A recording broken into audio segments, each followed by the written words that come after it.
Well, Pauline Hanson says the reaction to the pandemic has been blown completely out of proportion as Victoria's coronavirus cases continue to surge.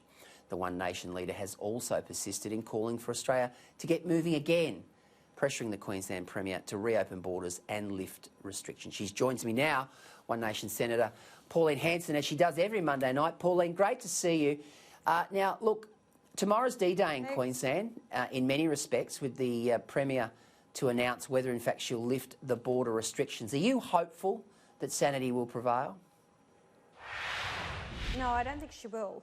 I think she'll stick with keeping the borders shut, especially what's happening in Victoria now. So she'll say, oh no, we can't allow the Victorians up here because, you know, they'll bring up the COVID-19 up to Queensland. So she's been so adamant with it, and since the spike in cases that's actually happened in Victoria, I don't hold any hope out. And I don't believe she'll open them by July the 10th either.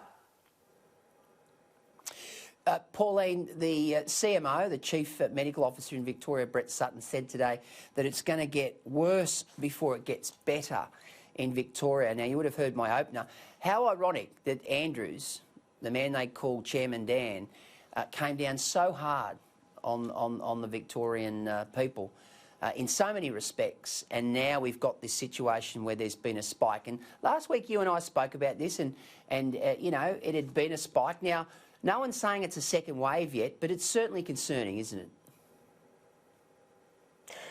It is concerning. It is a spike, by all means, that's happened. But what did they do? Look at the states with the premiers who were Labor premiers. You've got Anastasia Palaszczuk, you've got Daniel Andrews, you've got Western Australia. Now, Mark McGowan.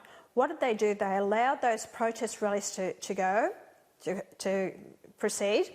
Nothing was done about those ones. They talk about social distancing. They've shut down pubs and clubs and different ones because of social distancing, but they allowed a protest rally, Black Lives Matter, which was, I'm sorry, it wasn't important enough to have a rally over that. And it was a political organisation. It was started in America in the 1960s, pushing their own agenda, had nothing to do with it, and yet they allowed it to go ahead because of the left-leaning politics to do with it. So I think they've failed the people in the States by stopping that protest rally from going ahead. Look, Peter, it is a concern, but I'll still go to this, back to it again. People want, and I've been speaking to one of the councils in central Queensland today, and they're saying, look, the businesses here are struggling. They want to see JobKeeper extend beyond September. I'm telling you, we can't afford it as a nation or our economy. And what the government needs to do is rethink and how they're paying these people. I can understand keeping them connected to the employer, but when you have people that were only doing a few hours a week, probably taking home $400, $300, $400, and now collecting $1,500 a fortnight, and we've put everyone on that, regardless of how many hours you worked, whether you're full-time or casual. The government has to go back now and say, OK, if we have to extend it past September the 27th, we actually have to bring in something what's fair here. So if you're a person only working a few hours a week, you're in category A, number 1, which is up to 10 hours a week, category 2, up to 20 hours a week, category 3, which is the $1,500 a fortnight, you know, then you get that. Otherwise, you get $500, you get $1,000, or you get $1,500. And this is going to be the problem, is getting these people back to work. They're going to be so used to getting their $1,500 where they used to only get probably about $400 or $500. This is going to be a big problem for employers. Pauline, I couldn't agree more with you. I couldn't agree more. I know of many instances where people are rorting this. A lot of people, you know, that I know. Well, the government needs... friends of mine, they think it's a rort. Well, the employers actually had no choice. You either have everyone's under the same banner of JobKeeper or no one. So the government has put the employers into that box. And then the people saying, the employers ask them to do extra work. I'm not going to do that. I don't have to. I only work so many hours a week, but the government's paying me. And the same with JobSeeker. They have put people who were unemployed prior to April 27th. We had 727,000 people on New Start allowance. They've actually now given them another $550 a fortnight for COVID-19. These people, a lot of them are sat there unemployable, never bothered looking for a job, didn't want a job, and there's a lot that did. All right. Now, I admit that a lot of people do want jobs, but those people out there, and we're talking about 400,000 to 500,000, that you'd never give them a job.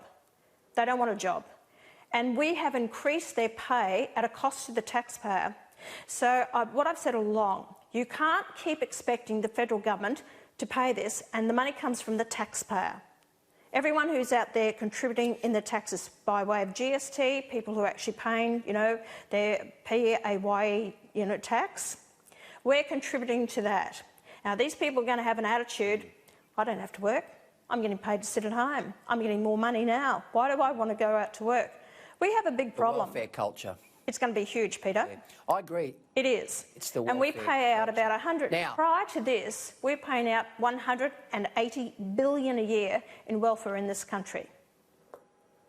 Yeah, it's got to stop. Now, I know you're very passionate about mining, and I know that you've been inspecting the Mount Morgan mine site today, but there was a report on the front page of today's Australian which identified that there had been 98 methane alerts before that fatal blast in central Queensland only 6 weeks ago.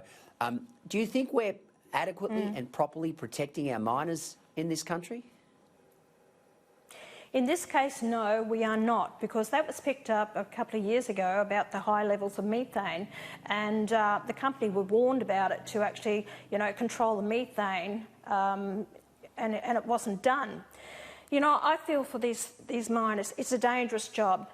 Mining really is, and these 5 men will never go back to work again in the mining industry. I can't see it happening, and they're badly injured, badly burned, and their families, and what's happening to them now. We've got to make sure that all miners are protected to the best of our ability. And when a warning was given out and the inspections that happened at that mine and they were not carried out, then who's failed here? I think the company has failed. I think the state government has failed, because they should be responsible for ensuring that it's carried out to the best of their ability to ensure the protection and safety of the miners. Their lives will never be the same again. So I think that's very important that we take a hard line with this.